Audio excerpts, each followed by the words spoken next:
ঢেঁড়স এখন পাওয়া যায় না বললেই চলে, এটা বেশিরভাগ সময় গরমের সময় পাওয়া যায়।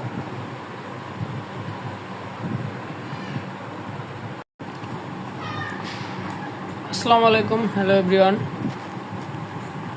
আজকে চলে এলাম রন্ধনঘর কিচেনের আরও একটি রেসিপির ভিডিও নিয়ে। আজকে এখানে প্রথমেই দেখুন করা হয়েছে, এটা হচ্ছে ঢেঁড়স ভাজি। ঢেঁড়স এখন পাওয়া যায় না বললেই চলে, কারণ ঢেঁড়স শীতকালীন সবজি না, এটা বেশিরভাগ সময় গরমের সময় পাওয়া যায়।